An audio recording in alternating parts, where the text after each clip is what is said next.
Magandang hapon mga champions and welcome to the first episode ng ating MH Talk Season 2. Ako po si Naiko Bautista and hosting with me today ay isa sa mga major supporters natin dito sa MHPH. From the blogathon to the mental health days back in 2018 and 2019.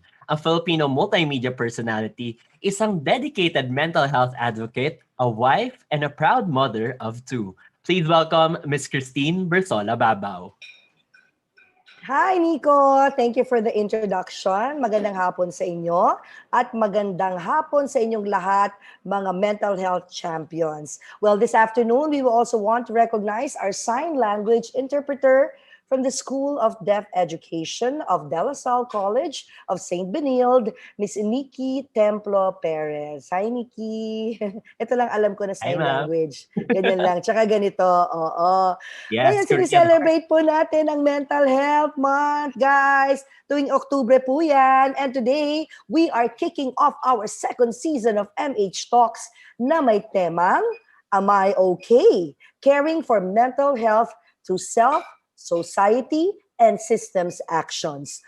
Bali, this will be a 4-part series talking about the different ways we need to care for our mental health, as well as that of our friends, peers, and family. Kaya please make sure to note down po the schedules ng ating mga shows for this month para present kayo sa lahat ng ating mga talks. Make your days, meaningful with us. So please follow Mental Health PH, yan po, Mental Health PH sa Facebook, Twitter, at sa YouTube para lagi kayong updated sa mga kaganapan with Mental Health PH. Right, Naiko? Yes, that's right, Miss Tin. At alam mo bang tamang-tama din ang ating pag-kick off today with our first episode dahil sa araw na ito, October 10, sineselebrate natin dito sa Mental Health PH together with our various local and international counterparts ang Mental Health Day.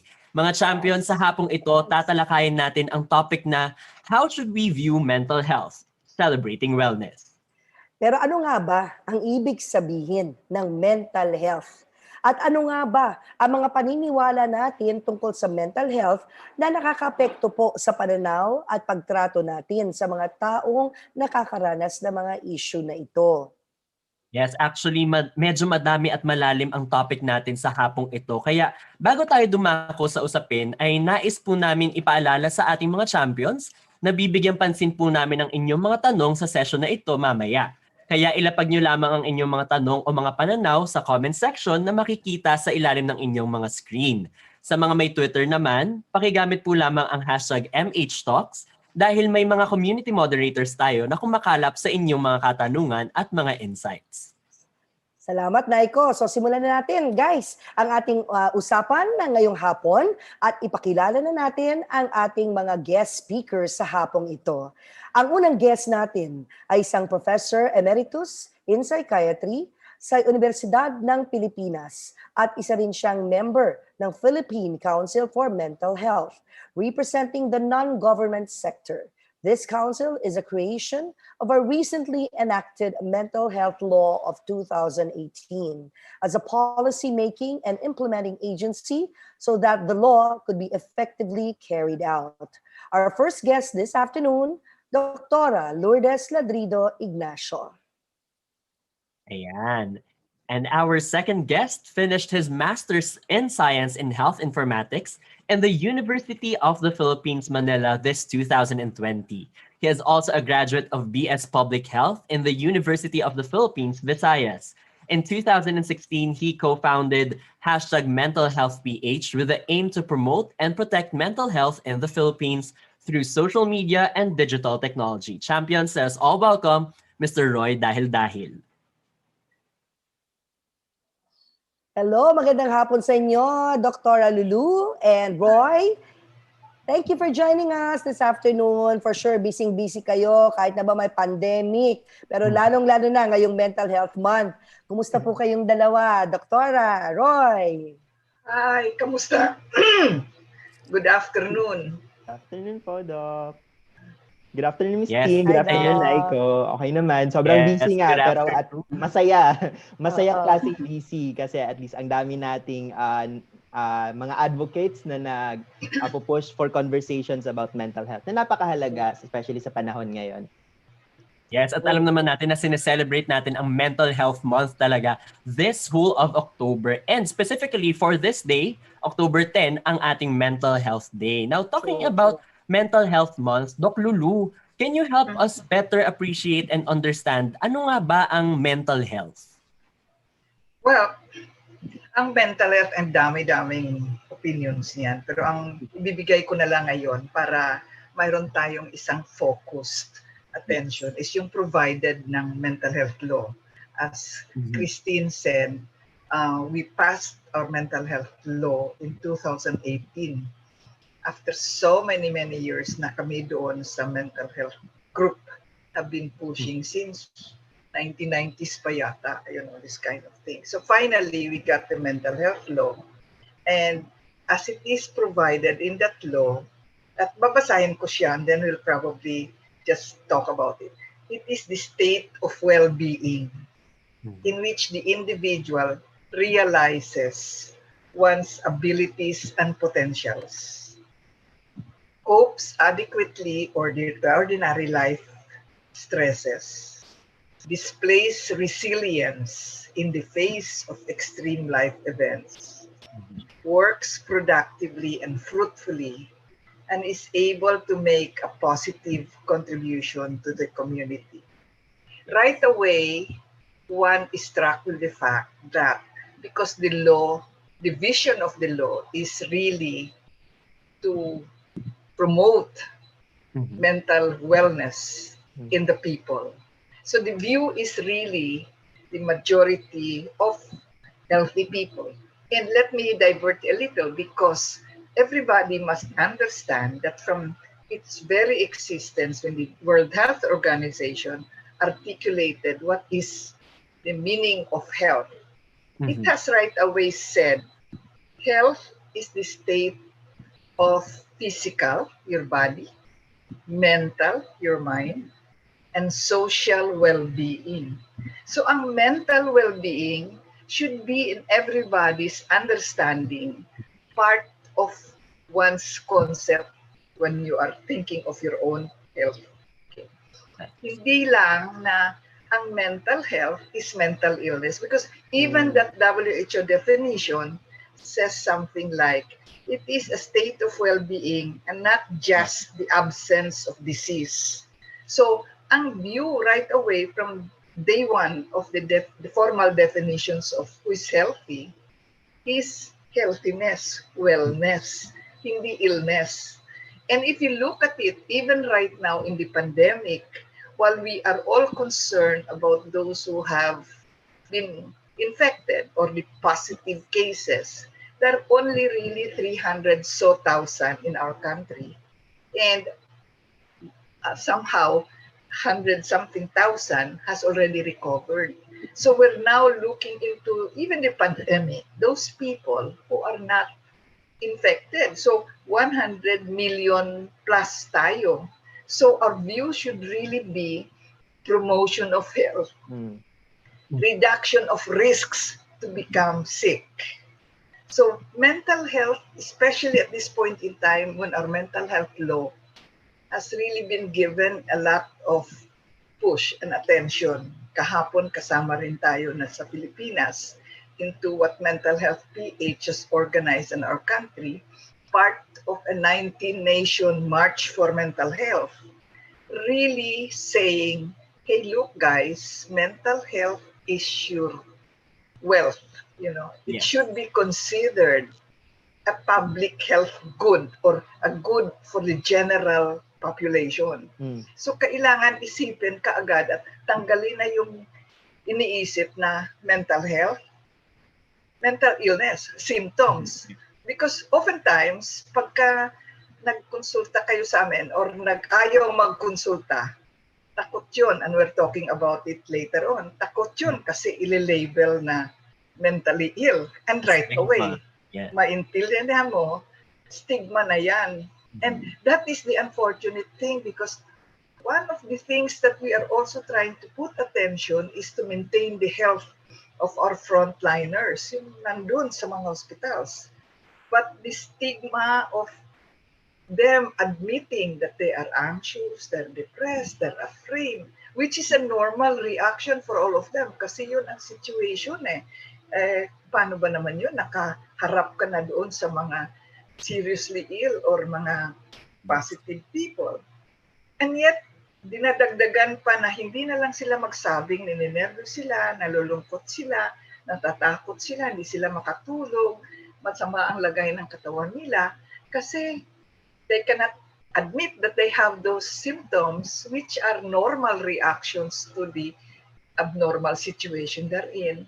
But they're also afraid that they will be stigmatized or discriminated outside the hospital they're working in because they're supposed to be exposed to double whammy, no? Diba? The stigma is the fear of having a mental illness and the fear by the community that they will spread the illness. So yung mga concerns na yun are what we call expected concerns, normal concerns. And we're calling to mind to the general public that dahan-dahan sa mga sinasabing about anxiety, depression, etc., etc. Because you and I admit it, we do have episodes of being anxious, sad. You can't stand being at home in the last 6 months, this kind of thing. So that feeling of isolation. So one of the things therefore that the mental health definition tells you is that mental health is a state of well-being. And it is our responsibility to sustain that within our own selves. And we're talking about it later on because we're expected to take care of ourselves this way. Okay? When taking care of ourselves, we take care of others. If we observe the quarantine, we're observing the prevention of the spread of the virus. So we're taking care of ourselves, we're taking care of others, not to be sick. That's the point, not to be sick, to promote it. Or if we see something like symptoms, to right away address the risk so that you do not get sick and continue to handle it and continue to work as productively as you can and be part of the community. Ayan. Doc, actually, na-mention nyo na nga yung about the community. So, does this correlate with the idea of the mentally healthy community? Dito ba papasok yung sinasabi nyo rin po kanina na caring for each and everyone? Yeah. Diba? Na parang hindi po sila mahawa and hindi rin po sila magkakaroon ng sakit. Does this help in defining the words mentally healthy community? And how do we formally define it po ba? Ano po ba yung parang nakaka-apekto dito? Community. It's not anymore so much the definition. The definition is there. The components in the individual and the community is there. Why? Because there's a major belief you should have. A person is connected to his community. Yeah. All right? There's no one who's an island. That's true, no. All right? So what happens to the individual will affect the community. Or what the state of the community will affect the individual. Look at the United States. Their leadership is so much in question as far as the belief in this virus. So their numbers do not go down. And it seems to be increasing because the whole environment out there affects the mentality of the people. And if the leaders are irresponsible, people will tend to say, I can do that because that's what my leader is saying. See? So when I say community, the well-being, well, in a community are various sectors, di ba? Health, social welfare, labor, governance, religious institutions, the economic institutions, the banks, the market, etc., etc. They're all elements of the community. What we need to really say is these sectors and communities should also be integrated. They also will function within their own sectoral responsibilities so that they can answer the needs of the individuals within them. Because these individuals need the support that they'll get from the bigger community, including their families. And therefore, the community therefore also is able to provide the support system to the individual so that the individual could thrive in an environment of peace, of stability, of security, of continuing to be able to live life as productively and as satisfactorily with their loved ones, etc., etc. So hindi sila separated. They're always connected. And that's one of the other things that this definition gives you, the interconnectedness of the individual and the environment around here, which starts from the immediate family to the greater community for governance, for getting your job, etc., etc. Yes. And And thank you to for add, that. yeah, I Yes, think to yes, add lang din Roy. on that, Naiko. That's why then, if you notice, our theme right now, it's we define mental health in the level of self, society, and system. So when we talk or when we want to advocate for a mentally healthy community, it's not enough that we advocate good health-seeking behavior. It's not enough that we take care of the individual. We need to be very aware of the society and the culture of the society na kinabibilangan ng individual na yan. And dinagdagan natin isa pang layer na okay yung help-seeking behavior niya, okay yung komunidad, yung stigma, educated yung mga tao, pero kung may mga sistema sa paligid or walang policies, walang tamang ordinances na nakakapasa, maaaring hindi pa rin natin ma-achieve yung mentally healthy community. Kaya rin sa ating framework ngayon, it is always defining mental health in the level of self, society, and system. Kasi it takes all community. It takes, sabi nga ni Doc Lulu kanina, merong mga iba't ibang sectors ng society, hindi lang limitado sa ganitong sektor. Lahat tayo may kailangan iambag, lahat tayo may pwedeng gawin at may kailangan gawin para ma-achieve natin yung mentally healthy community. Ayan, thank you for that, Roy. Actually, I was, itatanong ko nga rin dapat yun sa'yo kasi I believe Mental Health PH has always been using the words for a mentally healthy community. And I would want to know kung ano nga ba yung opinion ng ating non-government organization regarding this. But then, you mentioned a while ago about the society, di ba? And we all know that there is this running stigma in the Filipino community when it comes to mental health. Pero maaari niyo po bang i-define sa amin ngayon, paano ba view ng mga Filipinos ang mental health? Nasabi ni Doc Lulu kanina na parang una agad na pumapasok sa kanila, when you speak about mental health, it's all about mental illness. Tama po ba? Pero aside from that, ano pa ba yung na-correlate ng ating mga Filipinos sa sa word na mental health? So let's hear from you, Roy. Ano bang opinion natin doon? I think pinag-uusapan din namin dito kanina ni Miss Christine Babaw. Pag always sinasabing mental health, yung una talaga pumapasok sa isip ng mga tao ngayon, yun nga, mental illnesses, depression, anxiety. It's always parang yung the diagnosis agad or the sakit agad. But when we advocate for mental health, it's not only the illness part. It's a broad spectrum, the preventive, kailangan natin pag-usapan at kailangan din actually i-highlight yung wellness aspect. Kailangan din natin i-highlight yung rehabilitative na aspect. Kasi ito, mahalagang component to ng mental health at mahalaga din na i-emphasize sa mga tao. And highlight ko lang din yung sinabi ni Dr. Lulu kanina. Pag, for example, nakakaramdam tayo ng matinding pangamba, often meron minsan na parang pag sinabing malungkot ako ngayon, dinadiagnose na nila yung kanilang sarili onto a certain illness. Pero sometimes, meron tayong paraan on how to diagnose those. And minsan dun yung tricky line na pag sinabi na agad na mental na emotion, nire-regard na ito agad sa mental illness. And yung mahirap dun is kasi currently merong stigma na pag mental illness may ganito. So nahihirapan nga, yung sabi ni Dr. Lulu kanina, yung help-seeking behavior ng ating mga tao. So yun yung mga kailangan nating labanan. Hindi man labanan, but more of i-educate yung mga misinformed na mas malawak pa dapat. Lawakan pa natin ang pagtingin sa mental health. Lawakan pa natin ang pagtingin, yung pag-advocate sa mental health. At meron pa iba't ibang perspektibo na kailangan natin i-consider.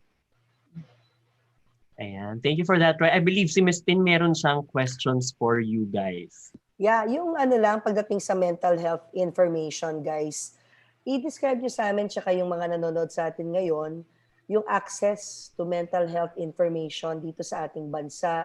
Where do people get their ideas? Saan ba nila nakukuha itong mga perceptions of mental health? May kinalaman ba dito yung sobrang panonood ng Netflix? Alam mo yon yung K-drama, di ba? Ano, Yeah. it's okay not to be okay, mga ganyan. Saan? Ano yung basehan ng mga Pilipino kung ano ang mental health?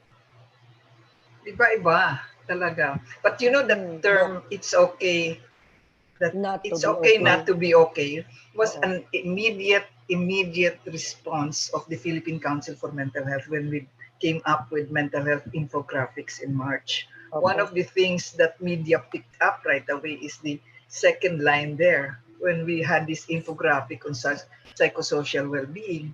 Okay. And that is really saying it's okay not to be okay at this time.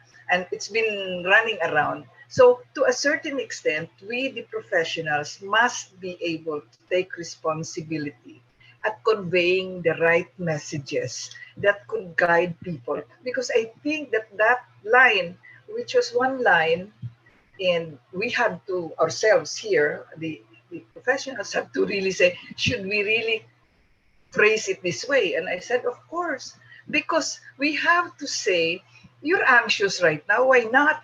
I mean, you never know when this virus is going to run away. And yet it is imposing terrific limitation in our daily lives. Because all of a sudden, within 2 weeks, we find ourselves isolated, we find ourselves fearful, because we don't also know how this virus is being transmitted. Is it in front of a person infected, or is it in the air, or how far will I be distancing from the other person there, and why should I? This is my mother, this is my father, this is my husband, etc., etc.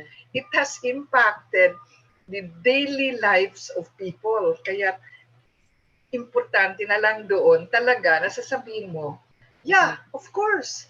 You cannot say to me you're not anxious. If you're not anxious, I'll be worried. Kasi manhid ka. Yeah. You know, wala kang reaction. The proper.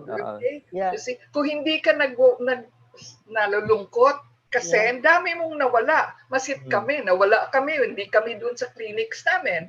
When I now have myself to learn fast how to use telepsychiatry or technology, and I'm so alam ni Roy yan. Yes, nang gumagalaw ang cursor ko, panic na ako, you know, this kind of thing. Kasi matanda na ako. Yung aking brain cells hindi tuned in when I was a student. These kinds of things.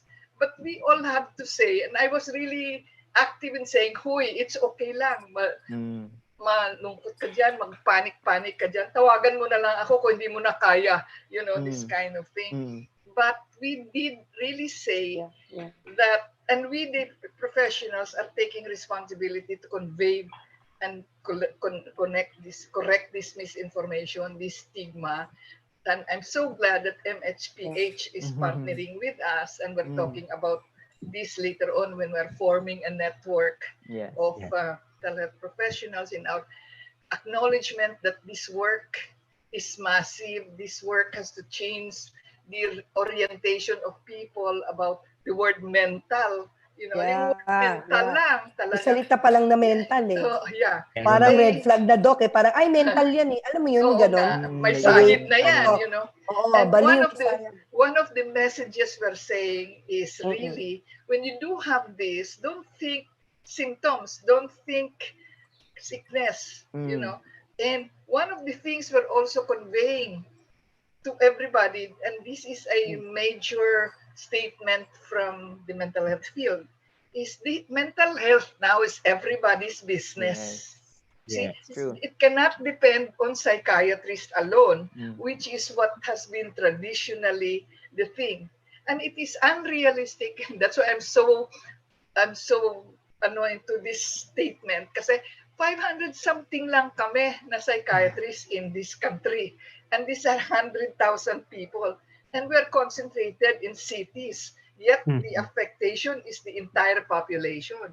So that's why we are strengthening our messages and clarifying the message, and that's our responsibility to come up with clear language clear concepts Yes. so that people will have on the same page, and hopefully we have same minds, same hearts at addressing the issue. Yes. So where it is coming from, there is no formal sources of information because kanya-kanya rin, Facebook and yung social media. Ako, I've stopped really going into this kasi not only am I not tech savvy, napapagod ako sa mga puro screen po, Doc, no? This past few months. But really, there are efforts to undertake researches. There are efforts. And there are groups that are really into this, the researches. The Philippine Council for Mental Health has its own committee on research. The Philippine College of Health Research and Development has a mental health group where we are participating. And this is where we are also trying to provide a particular framework so that all the researchers could really come up with the data that we need to guide policies, to guide development of services and interventions for those who need this. Yes. There are very many researchers at this time because I'm with the PCHRD also on the development of online applications to pick up mental health symptoms. Nakakatakot yun kasi it really will be a range of apps with certain terms and then magkiklik lang yun. Oy, you have symptom or you are in the brink of suicide, this kind of thing. And there are efforts now, and I think our government is really trying to provide support for these efforts to come up with clear studies and researches so that we can offset the haka-haka or the kanya-kanya and to the definition. And to add lang din on that, Doc, the researches, madami yung mga researches na ginagawa ngayon and importante din actually yung dissemination ng mga ganitong information. Actually, when we started Mental Health PH in 2017, medyo challenging po, Miss Tin, yung access to certain kinds of information na localized or like yung dito talaga sa Philippines yung nagsulat. Merong mga libro, meron mga school na nagtuturo nun. Pero medyo naging limitado din sa iba't ibang mga lugar. Kaya rin when we started with Mental Health PH, parang we tried to find a way parang paano mo ba ma-leverage or mas ma-maximize natin ang teknolohiya para mas ma-access mas mapalawak ang access natin sa ganitong informasyon. We started it prior COVID, so hindi pa namin alam na medyo magta-transition na tayo sa digital space. And ngayon, nakikita na nga natin, malaki yung tulong ng digital technology sa access. And kaya rin namin parang mas mina-maximize ngayon through these talks kasi at least ngayon, naka-live tayo sa Facebook, kahit yung mga tao na sa bahay, naririnig nila at may access sila sa expert natin. Ayan, nandiyan si Dr. Lulu to talk about mental health. Buti na lang, may Twitter, may Facebook, may Instagram. Long before pandemic, ito na yung ginagamit nating platforms, di ba? Napaka-helpful pala. Darating ang point na ito talagang the way to communicate with people. Praise God. Matalino talaga si Lord, no? Pinwesto niya na lahat ng mga yan. Darating talaga. Ready na nagagamitin. Ako yung nagpanic kasi hindi ako nag-relate. Sabi ko, matanda na ako. Kayo na lang, basahin mo na lang. Yung secretary ko na lang ang taga-follow. But the reality is, upo ka dyan. Tumingin ka dyan. Tingnan mo ang cellphone mo because your people ask us. Even our own patients have to be responded na more right away kind of thing. When before, pwede mo delay. Ngayon, you have to because really the urgency of responding to these sets of feelings imposed by the uncertainty, the isolation, which I now say is as a condition of social suffering. It's collective suffering, that we all have to really be conscious about. So, resilience. Ang ating mental health law, may pagkakaiba yan sa definition maskit ng World Health Organization. And this was framed in 2018 before the pandemic, but it has inserted the term displays resilience in the face of extreme life events. Because I think dito sa atin, sa Pilipinas, sanay din kami mag-response sa mga extreme life events. Marami tayo nangyari. Yolanda, volcanic eruptions, Marawi siege, etc., etc. And the pandemic just simply seemed to put us in place, pero iba pa rin. Kasi may disaster ka, sa loob ka lang ng bahay mo. You know, this kind of thing. Dati, doon yan sa labas. But now, it's inside also. So you really have to respond to it. But the law has really given us that kind of opportunity to address another aspect in man, resilience and coping. Yeah. Thank you, Doctora. Anything you want to add, Roy?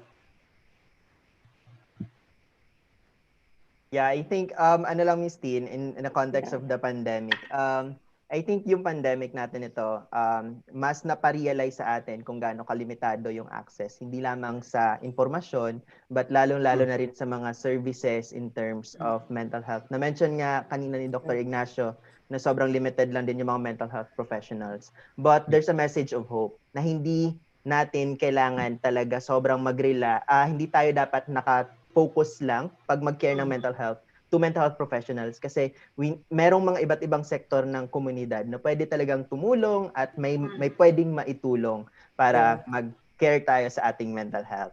Ayun, thank you so much po on that. Kumbaga, we don't have the monopoly of knowledge nga, diba? Hindi lamang siya nakafocus sa medical profession. Now, that is a very meaningful and informative discussion right now.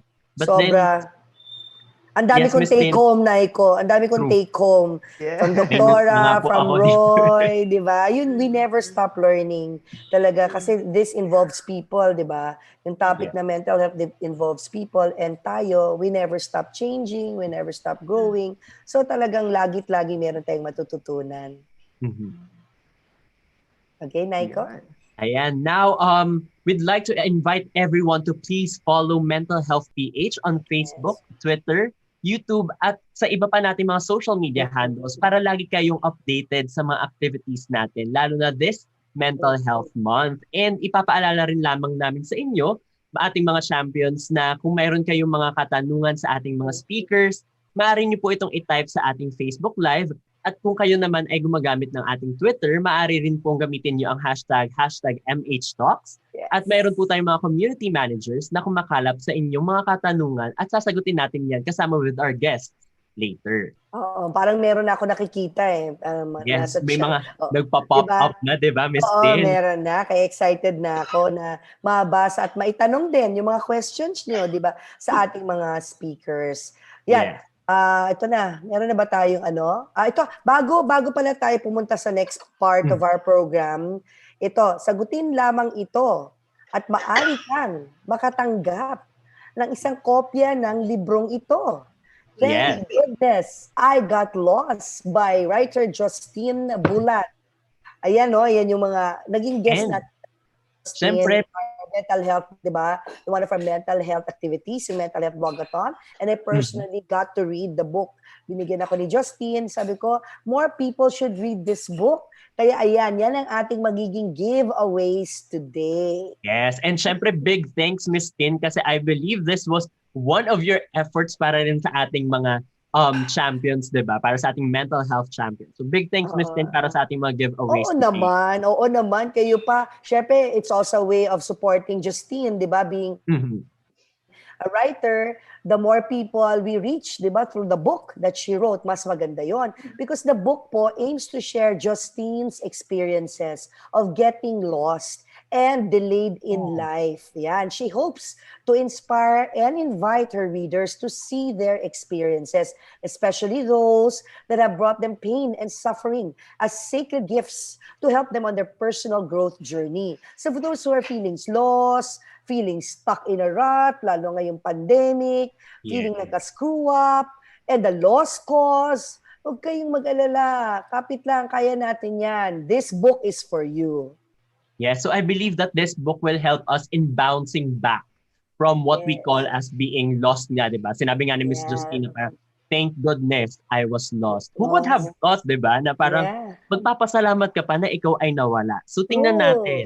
So para sa ating mga champions, kaya naman kung gusto nyo ng copy ng book nating ito, sagutin lamang ang ating katanungan, which is, why is caring for your mental health important? Yan. Ilagay lamang ang inyong sagot sa ating Facebook live chat box o kaya naman ay gamitin ng hashtag MHTalks para sagutin ito. Now, aside from that, I believe that we have another surprise, Miss Tin. I heard Ito na meron pala tayong yun. special Oo. performance Wait lang. this Imimute afternoon. ko lang. Okay, sige. So, habang nagpe-prepare sina Miss Tin para sa ating special performance, Special number. yes, i-remind lamang po natin ang ating mga champions. No, for you guys who want to have a copy of Miss Justine Bulan's Thank Goodness I Got Lost, you just have to answer the question, why is caring for your mental health important? So ilalagay nyo lamang ito sa ating Facebook live chat box o kaya naman ay gamitin ng hashtag MHTalks para sagutin ito. Well, actually, we were talking about this earlier ni Miss Tin, and tinanong ko rin sa kanya, parang, Miss Tin, ano bang meron sa book na to? At parang, talaga namang, kasi kung titingnan natin yung title, no, it really focuses on, parang it's very different from what we would have thought. Parang, thank goodness I was lost.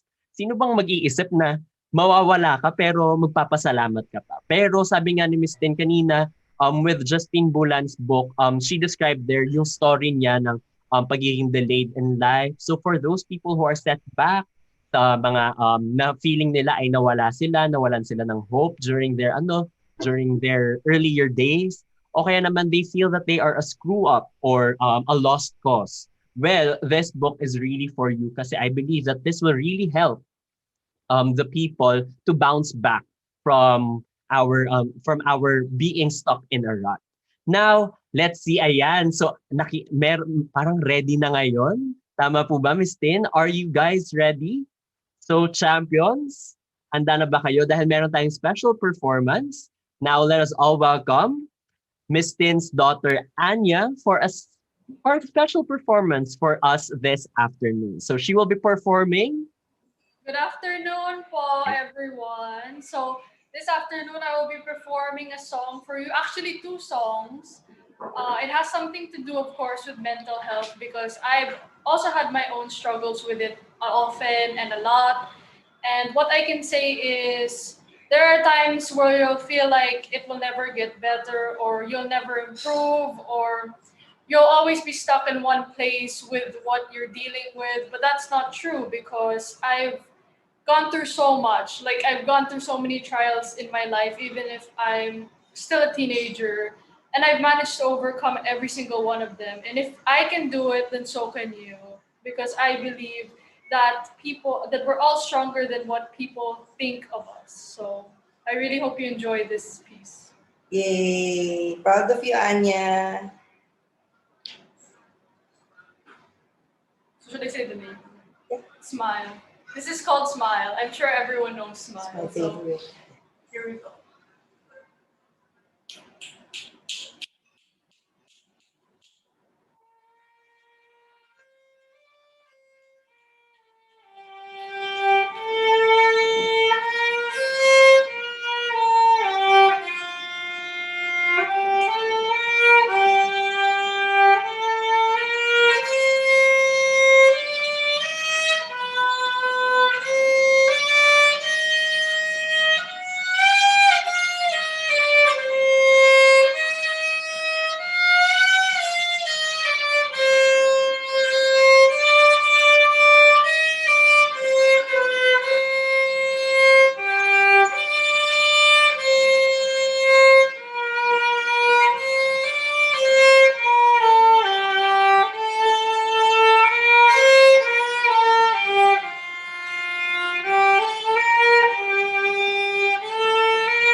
Yay!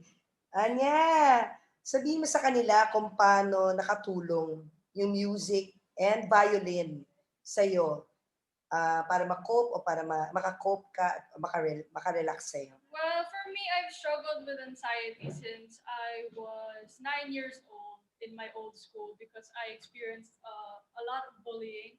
So what I would do since I was younger is I would come across these musical pieces on YouTube or I just hear it from somewhere. And I kept noticing how out of all of the instruments, the violin had the nicest sound and it always managed to make me relax and it always made me listen even if I was panicking or I was in a state of pain where I couldn't focus. So I wanted to channel all of that experience into playing for myself so that I could help myself calm down and help other people become inspired to do more things with their life or like focus on their talents even if they have They're going health through so issues, much, yeah. or they're going through something because it's possible to do so many great things even if you feel like you can't. Wow, ganda naman. Anya, what are you gonna play next? So next we have the prayer. I'm not sure if a lot of you know the prayer. Oh, of course, a lot of people know the prayer. Sino ba yung kumanta ng prayer? Si Celine Dion, Celine saka si Dion. Andrea Bocelli. Okay. Proud of you, Anya. Love you.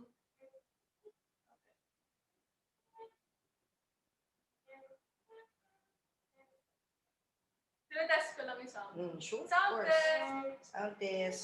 Live po tayo. Hindi ito recorded.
Yay!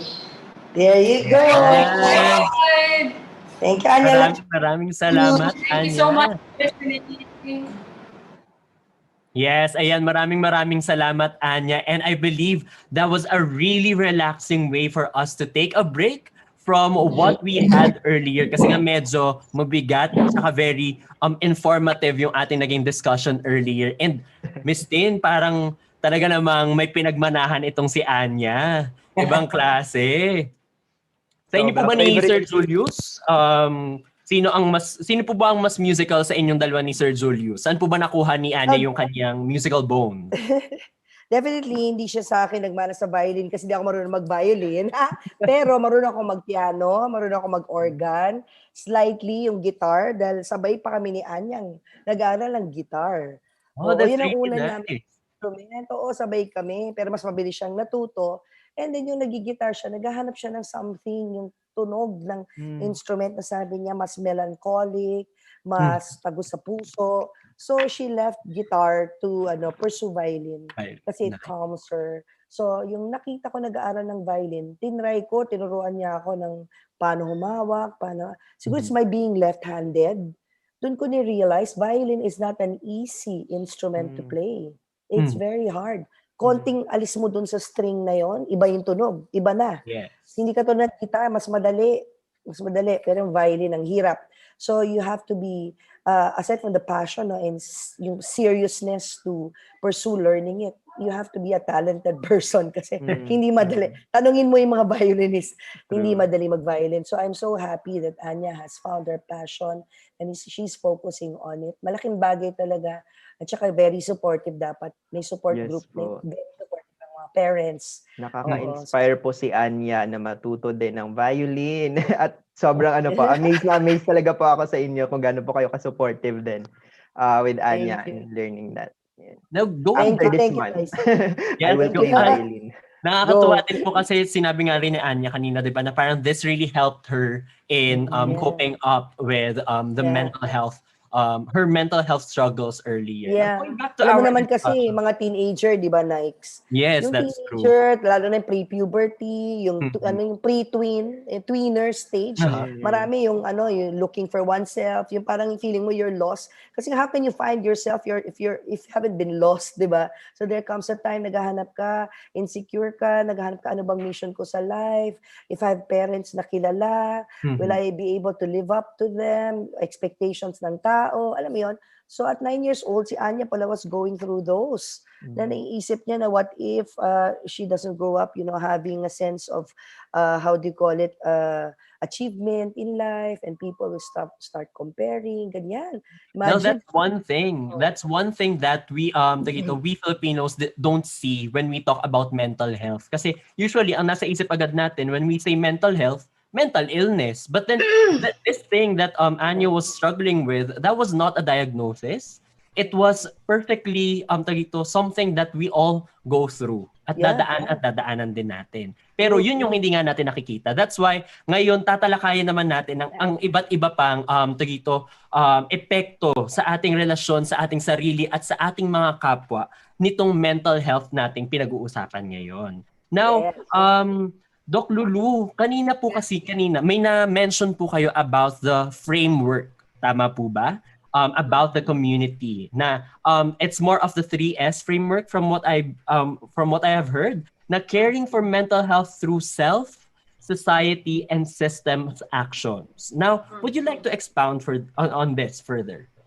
Medyo mabigat. Yes. Medyo mabigat.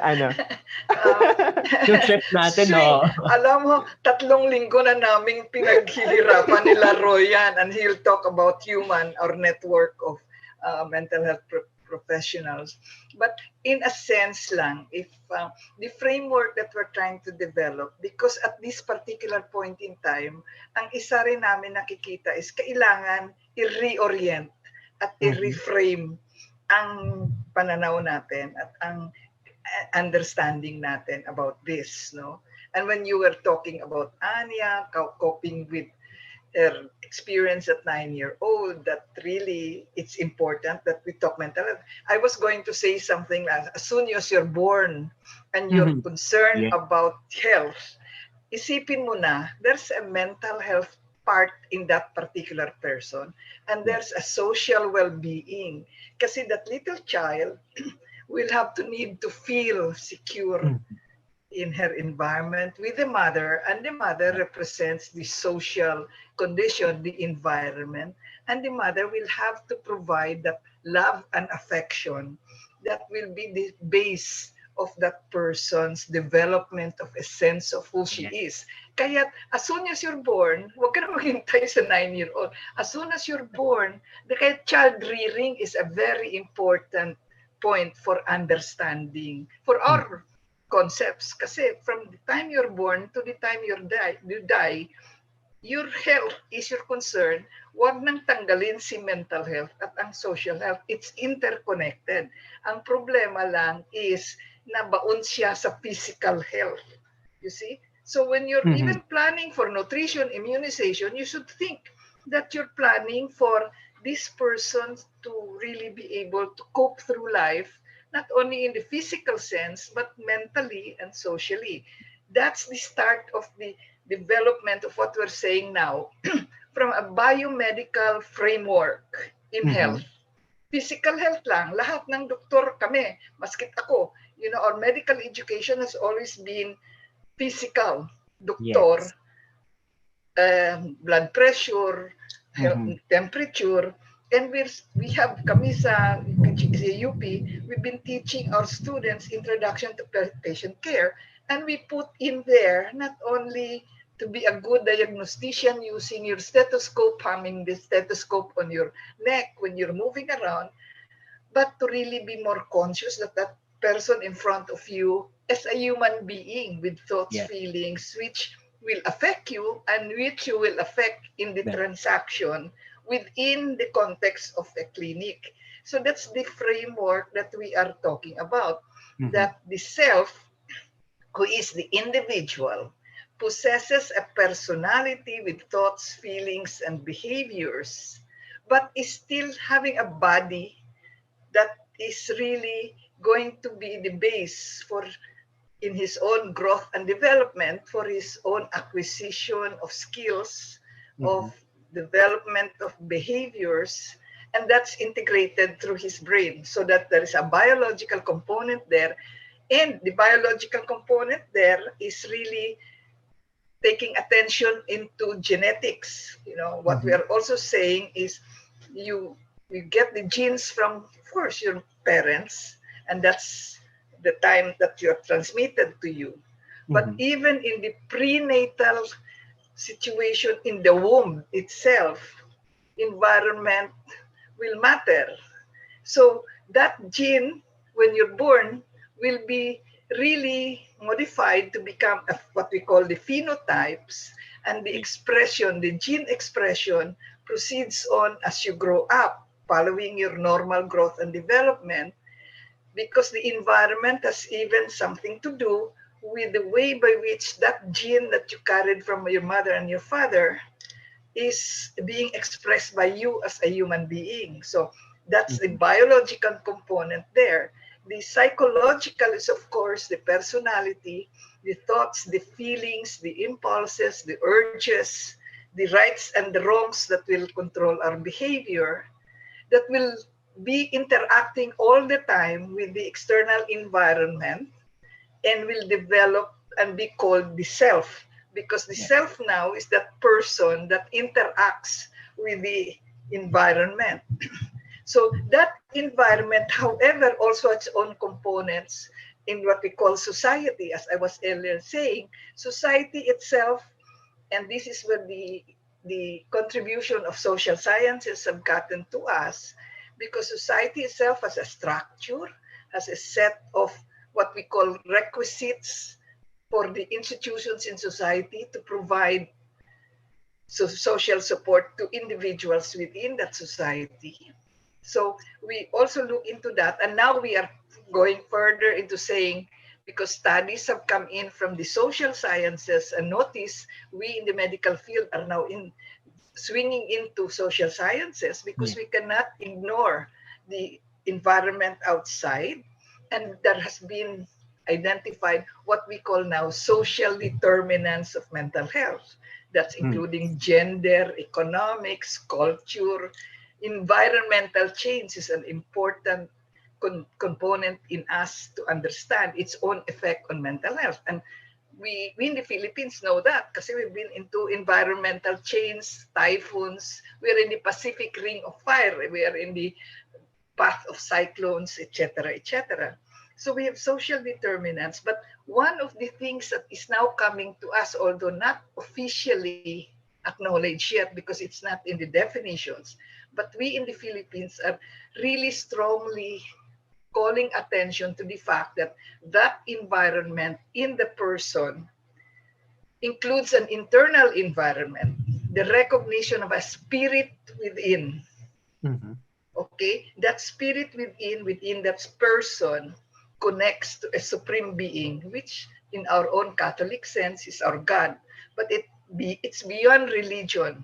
It is the recognition of a human being that has a spirit within that connects to a supreme being beyond himself, beyond his physical body, beyond his understanding of who he is, but he experiences. So it's not something we can observe, but we can share as really valid. And I have done a lot of work in psychosocial interventions in disaster since the 90s. Loy has copies of the book that we have published. Nasa background ko po. Ayan. And I actually put that as from victims to survivors to ginhawa well-being in the aftermath of disasters. And this is where we gain understanding that our people really are very spiritual in one sense, because beyond all that, can you imagine a town in Samar razed to the ground by Yolanda, and everything's down, even their sources of livelihood, their homes, they have debts in their families, and somehow, somewhere, they're not lost because they pray, they acknowledge their relationship to their God. Nag-ulan lang doon one time, and they said, what can we do? So let's go around and pray the rosary. Something. You will find that that is too religious. No, it is not. It is a person's experience of something within him that gives him strength, that gives him a sense of connectedness to somebody within himself that he has long experienced. And this is really a matter of faith, of course. But it is not something that people will argue against, especially right now in the pandemic. You know, nakaupo ka lang dyan. We psychiatrists are being confronted with symptoms of anxiety, panic, etc., etc. And what is it? It's the issue of, am I going to die? And we're talking about dying. There is no more answer. Maskit kami mga doktor will never tell you. We cannot tell you when you're going to die. And so it really goes back to you and your belief that you have a supreme being, a God that determines your life. So the framework has now expanded from biological, psychological, mental, social, and spiritual framework in understanding man as he negotiates with his society, and the system with which this negotiation is going on will need to acknowledge this framework to be able to promote the health and the mental health of the people. Yes. Yes. And Ayan. having Thank you said for that, that. Yes, and having said that, Roy, ikaw naman, since ikaw yung parang nakasama ni Doc Lulu sa paggawa nitong, or sa pagtulong sa form nitong ating framework, or the 3S framework, no? So, paano ikaw, in your opinion, how do you think that this 3S framework can be applied to our situation here in the Philippines? No, how can we address the mental health situation? Like, kasi we know that we have this stigma, we have different perceptions regarding mental health. Now, the 3S framework as defined by Doc Lulu, it is very kind of complex right now. Yes. Diba? Kasi syempre, And para I think it's more holistic din na pagtingin sa mental health. Having said that nga, sinabi ni Dr. Lulu kasi kanina na pag sinabi mo mental health, hindi lang siya biological, hindi lang siya nasa tao. Kasi kung nasa tao lang, ibig sabihin ba nun, yung makakatulong lang on mental health would be the doctors lang, the mental health professionals. So the reason that we have this parang more holistic approach or mas malawak na pagtingin sa mental health ay para masusugan yung dahilan kung bakit lahat tayo may involvement or lahat tayo may pwedeng gawin at may dapat gawin sa mental health. Nasabi ni Dr. Lulu kanina, 'di ba, na pag sinabi mong pag nagkakaranas ka ng certain na pangamba, for example, pwede mong lapitan yung mga support systems mo, pwede mong religious leaders nyo, pwede nyong lapitan. So in the same way, kailangan natin lawakan yung pagtingin na hindi lang isang profesyon yung kailangan nating tignan. And lahat tayo may pwedeng iambag. Nang tanong ngayon, ano yung pwede nating may ambag at our certain level? Gusto ko lang din i-highlight kanina yung pag-usapan with Miss Tin, no? Na for example with Anya, nung nagkaroon siya ng kanyang experiences, laking tulong na merong Miss Christine Babaw, malaking tulong na merong mother na nakaunawa sa napagdadaanan. And yun yung gusto nating i-emphasize, na regardless anong profesyon ka man, kahit ano man yung pinagagawa sa buhay, ikaw man ay teacher, ikaw man ay priest, ikaw man ay ina, ikaw ay kapatid, ikaw ay kaibigan, may pwede kang gawin para matulungan yung kasamahan, matulungan yung anak mo, matulungan yung ina mo, at mapangalagaan yung mental health. At So huwag yun, natin kalimutan, Roy, meron din Julius. yes! I couldn't do it alone. There's a Julius. Hi sir, nandun na ba siya? And there's a brother. Gusto nga ni Julius sa next talk natin, magbibigay raw siya ng inspiration, word message of inspiration sa Very mga, good. alam mo na, nawalan ng trabaho, Yep. ngayong Totoo pandemic, po. dahil alam niyo naman with the shutdown of the company, ABS-CBN, so many of his colleagues and even himself, Yeah. something, losing jobs, losing that sense of dignity when the network was, so he wants to just also give hope in our next session. Yes. Thank you so much po. And actually po, we will have that session po talaga on, in advance ka na, sa society level naman po. So, paano anong dapat na gawing tulong ng isang company para sa kanyang employee? Kasi hindi pwedeng akuin lang ng individual yung pag-take care ng mental health niya. True. May dapat gawin yung kumpanya para sa kapakanan ng kanyang mga empleyado. So magandang topic po yan at inspiration ni Dr. Julius. Ay, Mr. Julius. Tama naman. Uy, tama naman kasi Doktor naman siya. Doctor love ng buhay ko. Yung hawak niya ang puso ko. Naks naman. Importante yun yung hawak ang puso. Can you imagine? That's beyond physical, that's beyond psychological, that's spiritual. Love, compassion. And really, that spiritual component, I'd like to really highlight that because that in a previous study we have done is the number one coping mechanism of a Filipino. There was a study we've done for Senator Shahani some time ago when she was still an active senator. We were doing a moral recovery program. And she asked several of us to go through a particular study on what's wrong and what's right with the Filipino. And what we have found out is there were 10 coping mechanisms that the Filipinos are only going to highlight what seems to be very relevant and workable. Number one is spirituality. Interestingly enough. Number two is the bayanihan spirit, so attached to a strong family orientation. Neighbor mo pero parang tatay mo, nanay mo, etc., etc. Parang walang barrier when you are in the community, within family and neighborliness. Kasi minsan in the urban centers, wala naman ang pamilya dito pero parang may ka sa community kasi yung mga neighbor mo, mga parang tita mo, tito mo, etc., etc. And the other coping mechanism is joy and humor. And you can imagine in our Viber groups, at least once a week, may mga nakakatawa dyan, relatives of which is kaharap ng virus na nakamask, si Trump na hindi nakamask. This kind of thing. So really, that coping mechanism is something that we'll all need to try to be conscious about in the individual person. What you have done for yourself to cope, like Anya, she just responded and thank God for her parents are so creative also and also into the development of the self beyond the books, and the coping mechanism is ours and we need to really try to own that. We need to try to really identify that akin to. Nobody can respect. And people just need, and that's why parents really just need to respond to what the child expresses and support it and strengthen it, because that's the source of the empowerment of that person's coping. And that is coming because every person is resilient.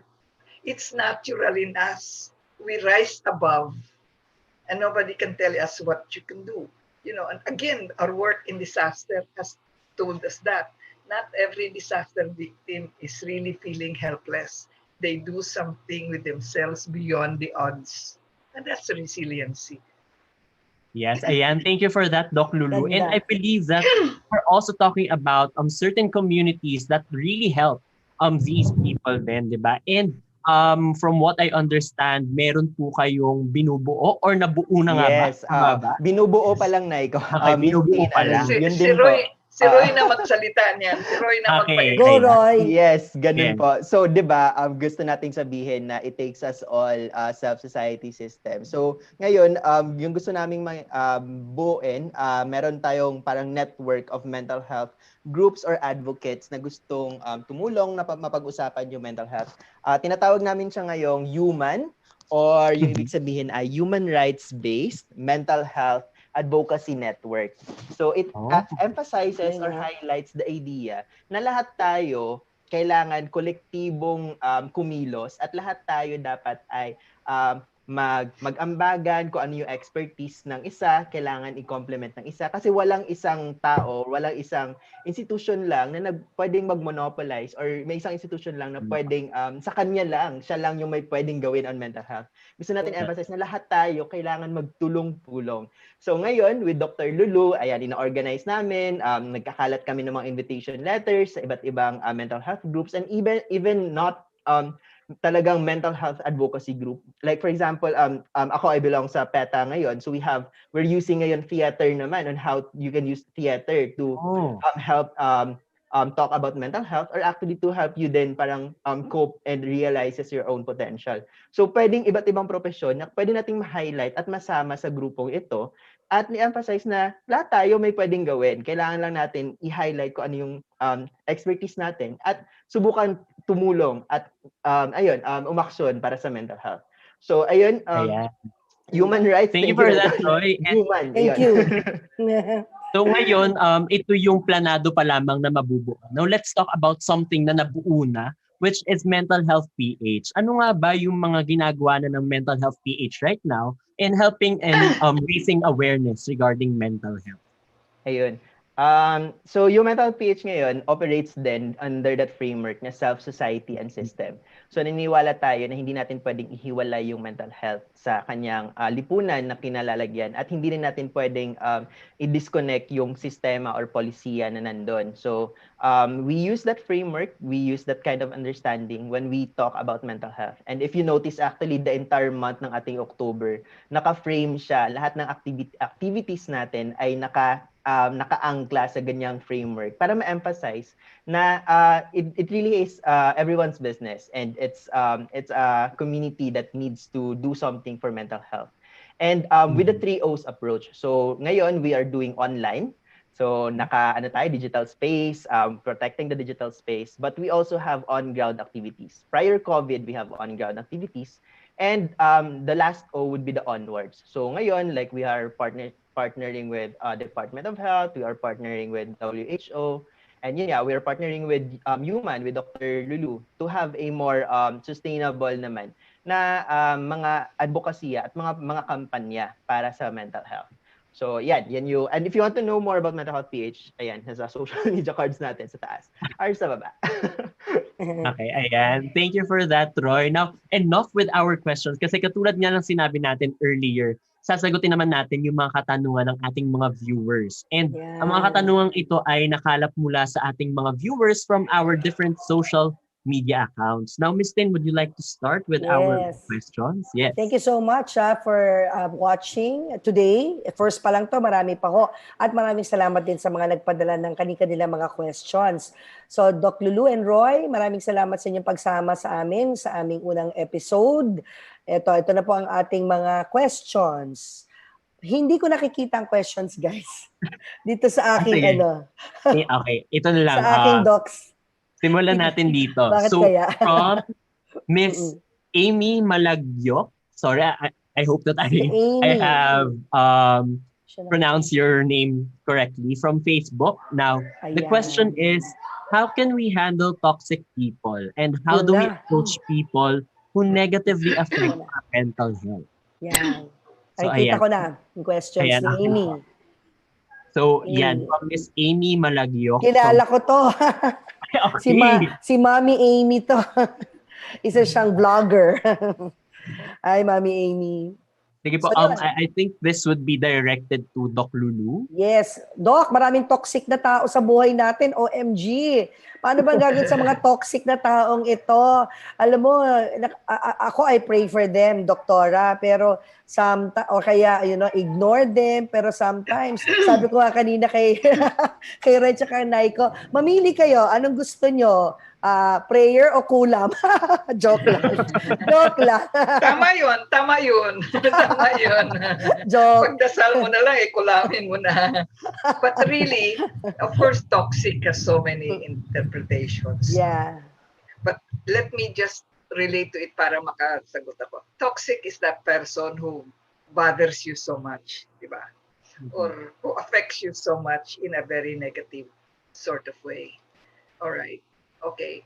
The thing kasi that we are also advocating is when people affect you or when people hit you hard, sit back, go somewhere, find out why are you being affected? What is your own state at this particular time? Why you have become hypersensitive to that other person? Okay? Because to a certain extent, I also will say that the person who affects you is almost you, parang mirroring yan Yes. And if you are very quiet yourself, anybody there can affect you, can be toxic, but you're not affected.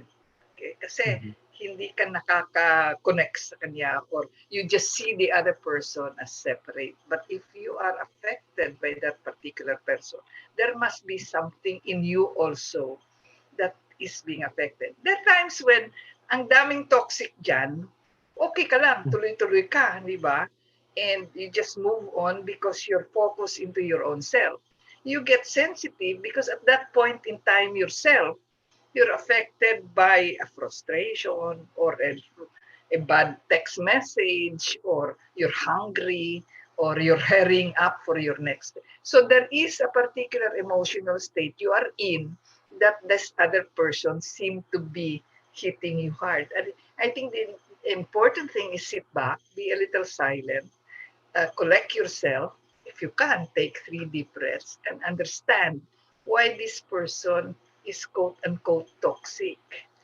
And if it does not hit you, then you simply say, can we talk about it? Or do you think you'd like to talk to me about it? Bakit ako ang object mo? Would you like for me to listen?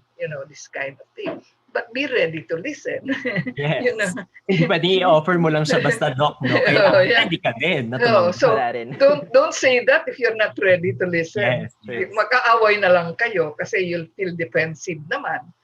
This kind of thing. So it's a matter of really, within our own self, have a sense of awareness of your own self at that present moment. Mindfulness seminars and all that sort of stuff nowadays will call to mind to everybody to be mindful. And to be mindful is to be mindful of your own self at that present moment. Because that's all you have control over, that present moment. So if you can get to some kind of an exercise for yourself or join groups that can develop in you this self-awareness, do it. But to a certain extent, each of us really have capacity to call ourselves tama si Christina lang, stay silent there, maybe pray Hail Mary, and by the finish ng Hail Mary, kalma ka na, di ba? Kalma ka na. Pag kalma mo, hindi na siya maka-affect sa'yo, di ba? And actually, Miss Tin, there's a beautiful quote na narinig ko last time sa isang talk. I think pwede rin dito siya. Sabi niya, ano daw, between stimulus and a response, between stimulus and response, there is a space. And in that space is our power to choose. So, Kung ano yung response. yeah. Alam mo, may kukwento Choosable. lang ako tungkol sa space na yan. Nangyari Yes. sa akin yan the other day. So alam mo naman, social media, nightly, nag-YouTube live ako. Kasi countdown to my birthday is October 30, di ba? Birthday ko October. So sa YouTube live, syempre live, lumalabas yung mga comments live. Tapos wala naman akong, ang tawag doon, yung taga-moderate ng, oo. So paulit-ulit doon may naglalabas ng comment na papayat ka, mas maganda ka nung payat ka, nung dalaga ka, paulit-ulit. So sabi ko, teka muna, sino ba itong comment ng comment? Parang first time lang niya mag-comment, hindi naman siya close sa akin, hindi ko siya regular commenter or vlog, ano tawag doon, nanonood ng vlogs mo, hindi ko siya teammate. So after noon, sabi ko, okay, sasagutin ko ba to, iba-block ko, or bibigyan ko ng time na makapag-isip ako kung anong gagawin ko. So at that moment, on impulse, pwedeng sagutin ko na siya na parang, hindi mo ba naitanong na masaya naman ako kung ano ako ngayon? In fact, mas happy ako, nakikita ko may glow ako, glow of being a mom, being successful, being happy with my life. Alam mo yun, yung na-achieve ko na-check ko na yung kalahati ng bucket list ko. I'm turning 50, I'm alive, I'm healthy, golden girl. Alam mo yun? Kahit nasabi mong perimenopausal. Pero alam mo, sabi ko, I'll give it one day. One day, sabi ko. Yun yung sinasabi mong space. Kung ano yung pakiramdam ko after one day, babalik ako. Alam mo, after 1 hour, nakalimutan ko na siya. Kalimutan ko na siya. Kasi sabi ko, life goes on. If that's her opinion, well and good. Basta ako, ang salamin ko sa sarili ko, di ba yun nga, in sense of self, is masaya ako. Yeah. Kahit ano pang paningin mo.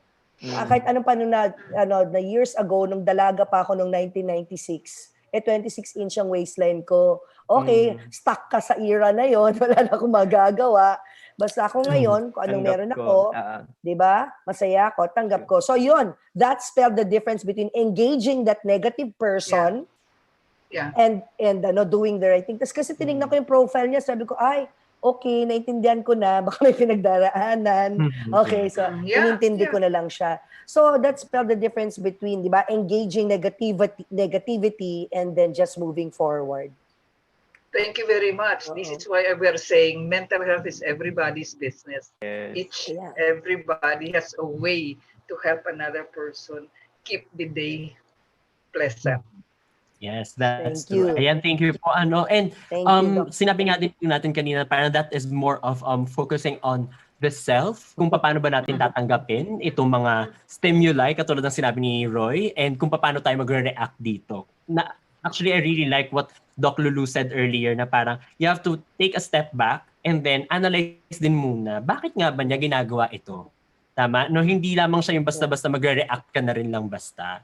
Now, sige, let's look into the system naman ngayon. We have another question from Facebook, Miss.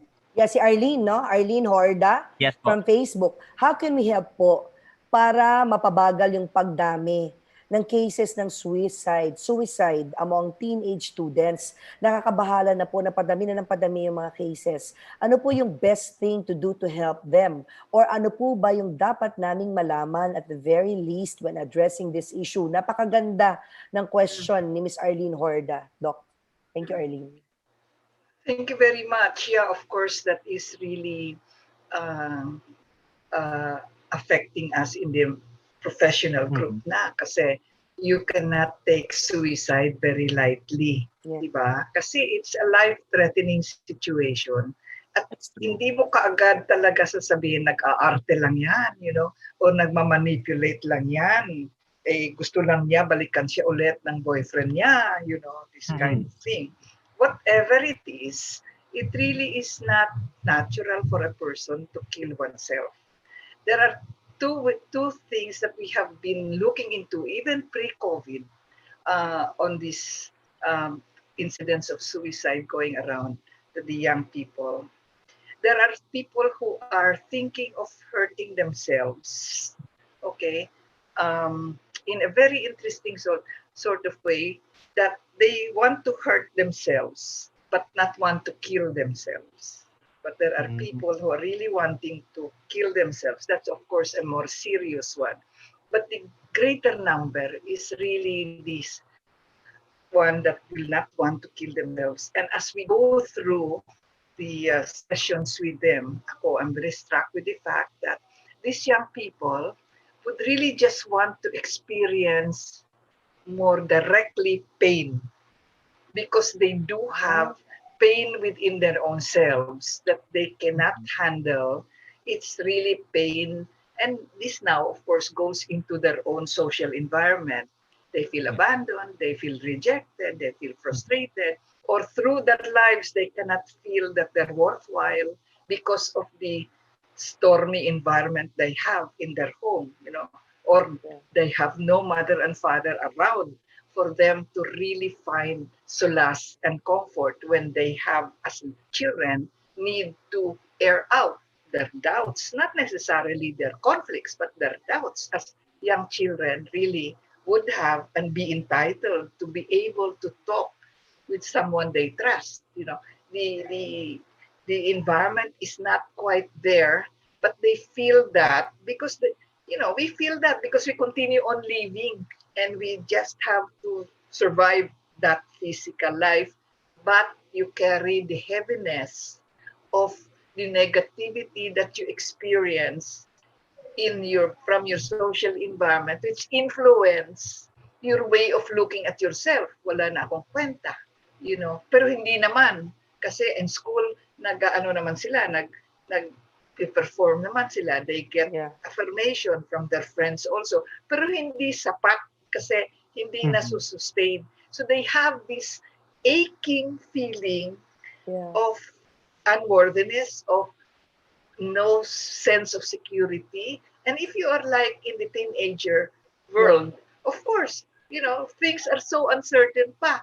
Wala ka pang pangyayari, pang direction sa buhay mo. And you need that parental guidance. You need that guidance from a very caring person, not necessarily probably your parents, because your parents are not there. And of course, this is the burden overseas worker situation that our country has imposed. So the first thing most of us have, at least in my practice, have experienced is that these are the kinds of young people who just want to experience a pain. Mas last lang nila yung wrist nila, na feel na nilang sakit, nakaka-express na ang sakit nila. So the physical pain is relieving that emotional pain, but of course it does not sustain it, and it sometimes unfortunately becomes habitual. And many young people, I think you all know this also, young people would slash their thighs para hindi makikita, or slash their abdomen under their blouse para hindi makita. Hindi sila tatanungin diyan. So sabi ko, hindi ka ba natatakot na yung sa abdomen mo baka lumusot sa tiyan mo talaga? Hindi naman daw, kasi mababaw naman daw ang slash niya. So it really is the thing about experiencing pain as it is, as a way of expressing the psychic energy of the pain of emotions, And that is really very alarming, because you never know when that accident will happen. When they do feel this helplessness, and tuluyin na lang niya, saksakin na lang niya yung tiyan niya, this kind of thing. The thing, therefore, is when you do have friends or children or neighbor or whatever, or you are a teacher in school who have this, take time out, listen, and try to really get this young person to be able to express that pain. Kasi they're ready to express the pain, hindi lang nila alam kung kanino. And then, of course, in schools, guidance counselors should be the first line of defense there.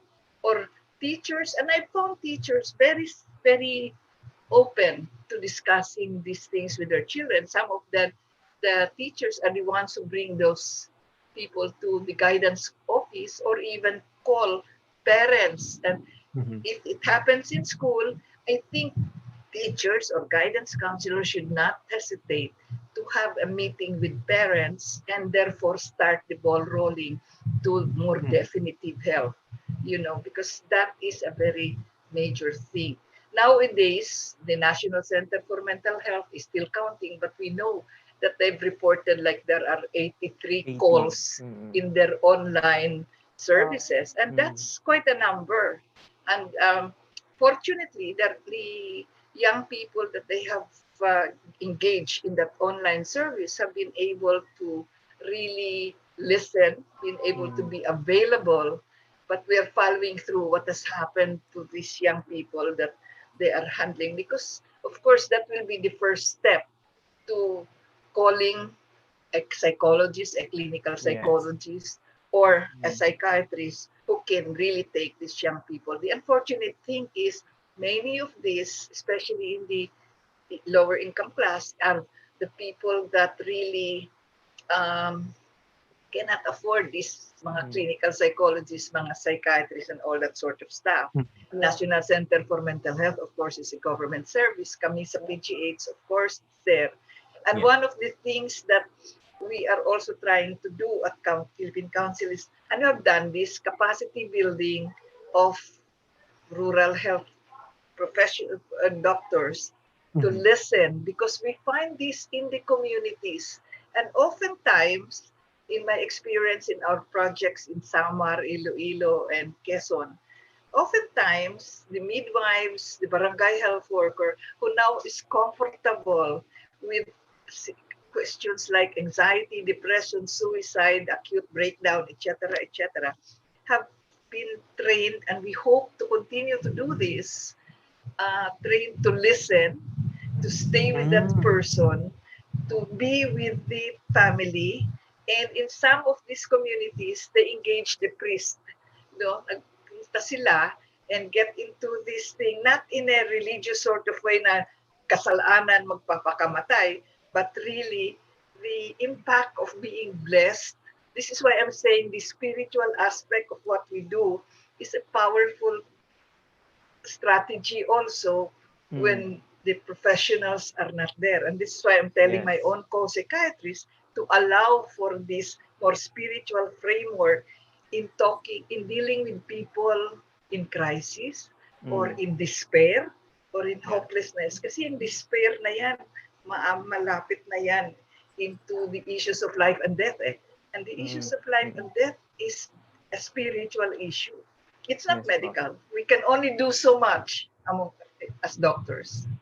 And I think po, Miss Teen, minsan yung genuine na pagpangangamusta lang, minsan laking tulong na din yun. Kasi na-mention din ni Dr. Ignacio kanina, di ba? Minsan, yung mga taong nasa ganong kalagayan, kailangan lang talaga nila ng kausap at that point in mind, at that point in time. Ay kailangan lang nila ilabas din yung kanilang nararamdaman. And I think meron parating fear kasi sa mga support system na hindi ako professional, hindi ko alam ano yung gagawin, hindi ko alam ano yung isasagot. Pero actually minsan, and most of the time actually, yung kailangan lang nila is someone to listen. Hindi sila nag-expect ng sagot, hindi sila nag-expect na solusyonan mo yung problema ko. Hindi ganon. Minsan, kailangan lang nilang ilabas at kailangan lang nilang maunawaan na meron sa panahon na yon, may mga taong handang makinig sa kanila at may taong handang tumulong sa kanila kung kinakailangan. So randomly, genuinely magtanong tayo, kumusta din? Kumusta ka? Yes, Ako nga laging ganun Laging ganun ako. Kumusta kayo? How was your day? Kasi yung parang the fact na tinatanong mo na how are you, ibig sabihin, uy, may nagtatanong, someone is concerned kung okay ako today. Importante malaking ako. bagay. Nag-i-exist pala ako. Ganun. Yes, that's true. Diba? Kasi hindi nyo kami kailangan kaagad-agad. Yeah. hindi ko binabawasan ng pasyente namin. Marami kami, I'm sure, Doc. The point is, it can be approached if one exercises one's humanness. Yes, that's true. Makapagtao ka lang dyan. Kaya sobrang appreciate ko yun, Miss Teen, last time na, for example, I posted something and then randomly you ask, kumusta ka, Roy? Something like that. Sobrang nakakagaan din ng loob. Na alam mo, ay, naalala ako ng taong to, nakikita niya naman. ako. Kasi nakita ko na nakaharap ka sa bintana, ang tagal-tagal mo na sa loob ng kwarto mo. Siyempre, oh my diba? God, Miss Teen, naalala ko ni Miss Teen, laking laking Oo naman. niya. Ikaw pa ba? Ayun. Oo. Alam mo, Doc, we should have one episode na para lang sa mga kababaihan undergoing perimenopause and menopause. Sige, sige. Yung para, alam mo Doc, minsan I'm so weepy kahit yung weather lang umuulan, nakikiiyak ako sa ulan. Yung ganon. It's our hormones. I don't know, I can't explain. Wala lang, Doc. Maganda rin yun eh. Maganda rin episode yung ganon, di ba, Doc? Yeah. In fact, I think sa aming association, yung World Association for Psychosocial Rehab, WAPR, which is a member organization of Human. In fact, we're figuring out because people are asking, magaling ka lang magsalita, why are you not available to a great many people to listen? So we're really trying to figure out how practical it is to use telepsychiatry, or teleconsults for these kinds of online thing. Kaya lang, kaunti lang kaming mga mental health professionals, kaya ito ako, talagang sasabihin, kaya nyo yun, makinig kayo yun. We will just give you certain ways of handling it, or we will mentor you, or we will supervise you. But then I think that will evolve as part of human approaches or MHPH approaches. Tama. Thank you, Doc. Tama-tama, may kinalaman dyan yung next question, no? Diba, Naiko? Ni Sarah. Well, yes, actually, ang pinakahuling tanong na lamang po, Doc, is how can I specifically contribute to the system of mental health bilang part ng society sabi nga natin kanina, hindi part ng ating mga mental health professionals and hindi yung mga nag-specialize on the idea of mental health mismo. So ano ba yung maaaring ma-contribute natin? So maybe this can be our parting words na rin para sa ating mga viewers. Ano ba yung pwede nilang gawin? Like maging part ba sila ng ating binubuong human? Or maging active with our MHPH activities? Ano pa ba yung pwede nilang magawa para makatulong sila sa sistema ng mental health? Actually, yes, you can be part of Human or MHPH, but then go only through your ordinary life. This person is asking, what are you doing? Are you working in a company? Are you teaching? Are you in an NGO helping other people, etc., etc.? Because within that framework of your ordinary life, you can help us. This is what I'm saying. Christine is already a very good contributor because not only is she there, really maintaining a household that is full of love, support, affection, interaction, respect for each other, and therefore the environment is pleasant for children to thrive. So you don't say you're ordinary housewife.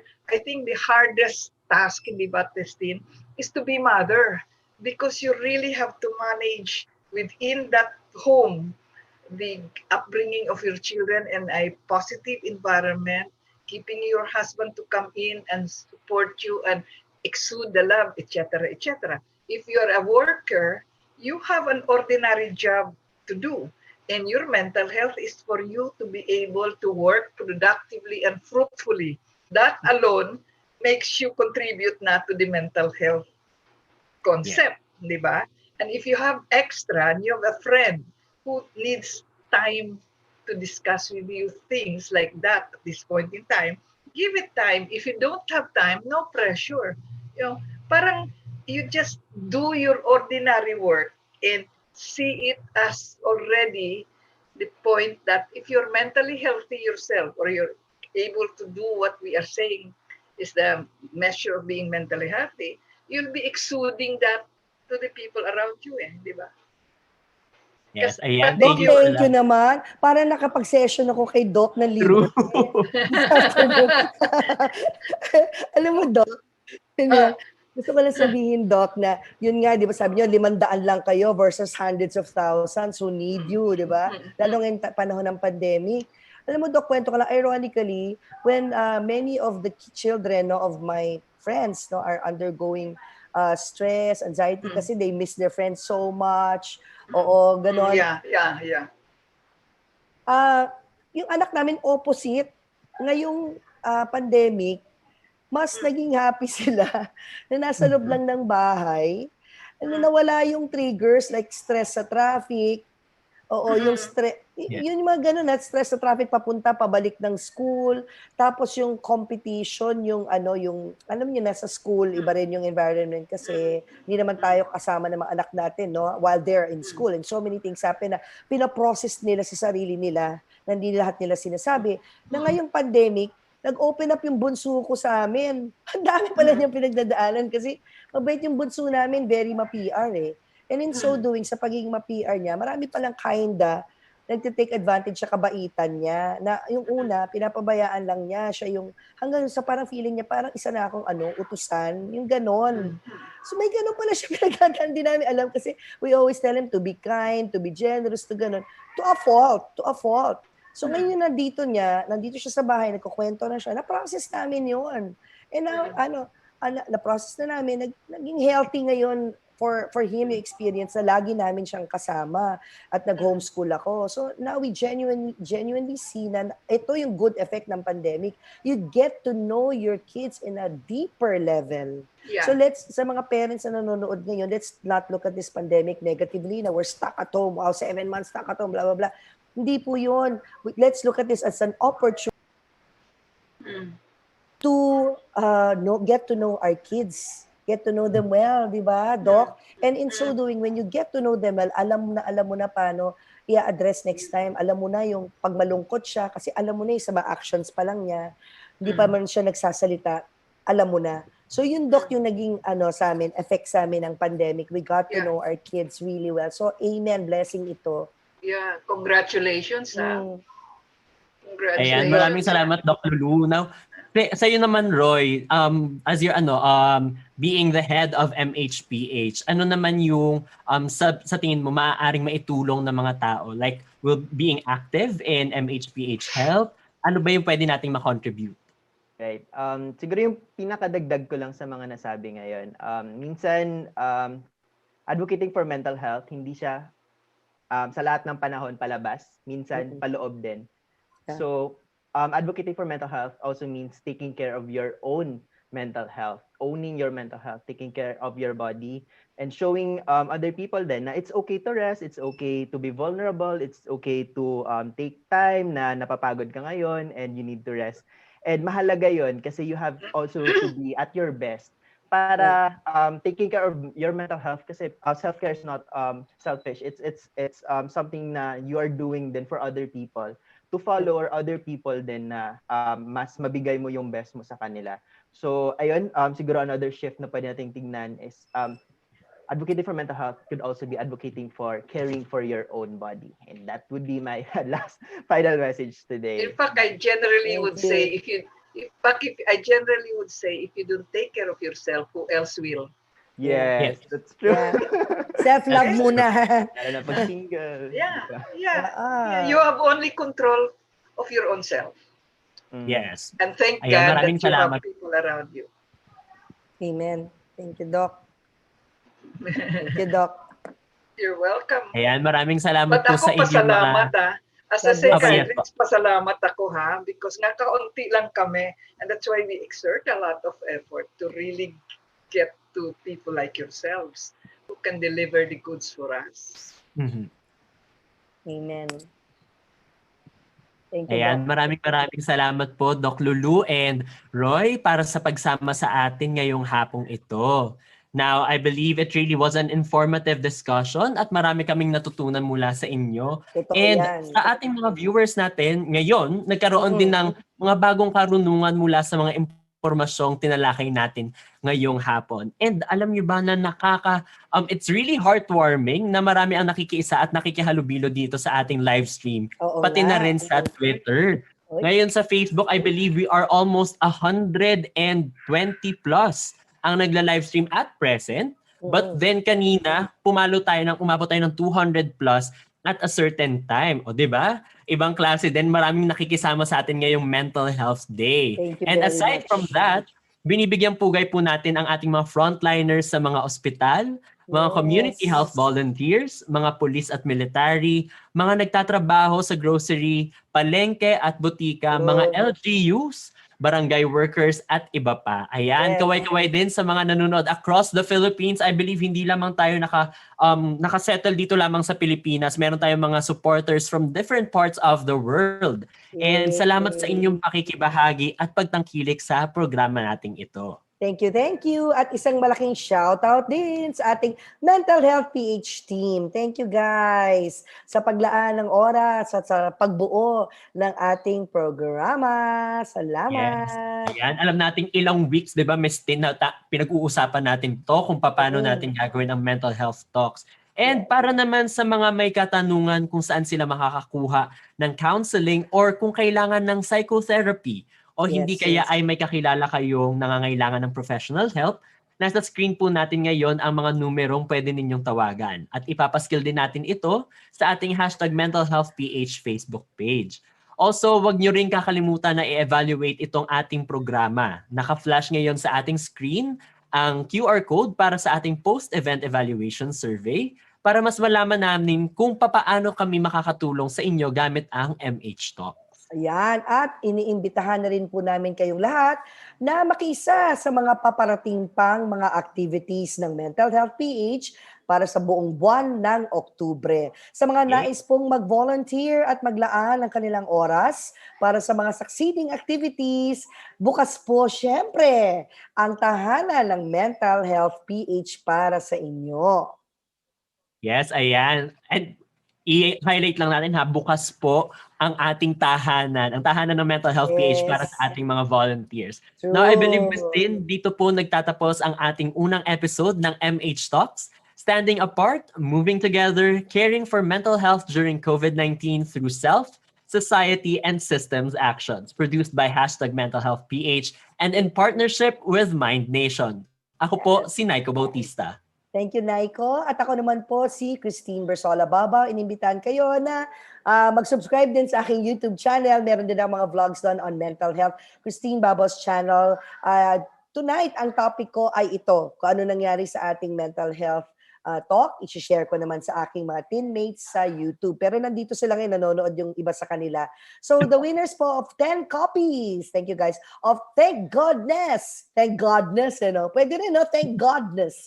Thank Goodness I Got Lost will be announced sa next episode natin. Kaya naman magkita-kita po tayong muli sa susunod na episode ng MH Talks sa darating na Miyerkules na po yan. Mark your calendars. Bawal ang absent class. October 14, 7 to 8 p.m. naman. Gabi naman tayo gabi kung saan pag-uusapan natin ang How Am I? Empowering the Self. So 7 to 8 p.m. mag-dinner kayo ng maaga guys Ayan, maraming salamat and thank you guys for tuning in to our first episode of MH Talks. So we will be showing a few videos and some other reminders for our next episode. Yan, maraming salamat, champions. And again, see you next time. Thank you, Nikki. Thank you, Katrina. Thank you, Doc. Thank you, Roy. Bye. Bye po. Bye, mental health.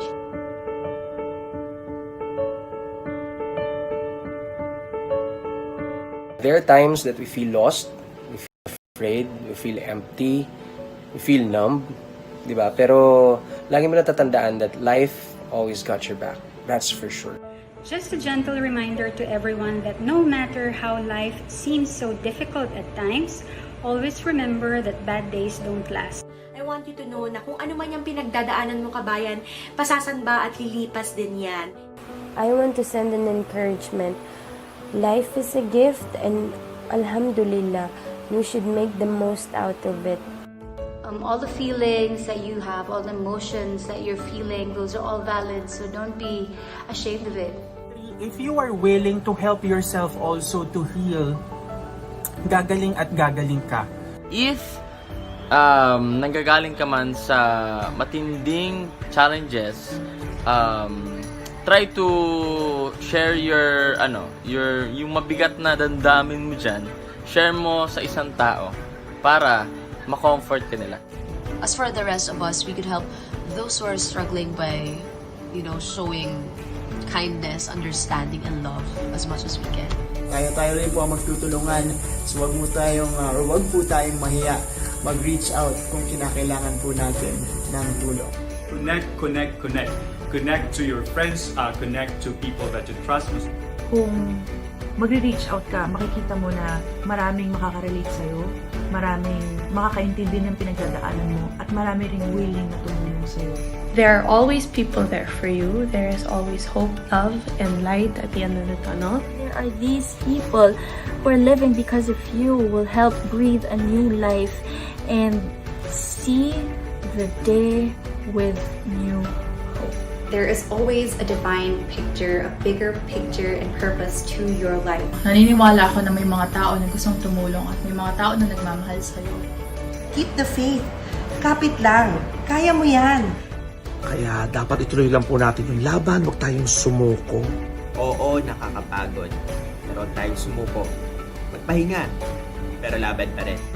You are more than what you think of yourself, and naniniwala po ako na isa kang overcomer. So I want you guys to remember that we as a people are anti-fragile because we go through hard times for the opportunity to come back even stronger. You are strong and you are capable and you are bigger, much bigger than your problems. Take in the bad weather, take in the good weather, and always remember that you are not the storm. Sana'y isipin lagi ang tuldok kuwit kapag may pinagdadaanan. Huwag tuldukan ang buhay. Sana araw-araw ay maging Suicide Awareness and Prevention Day. At ang pinakamahalaga, you're more than enough. May karamay ka. May karamay ka. May karamay ka, kabayan. May karamay ka. May karamay ka. May karamay ka. May karamay ka. There's help. There's hope.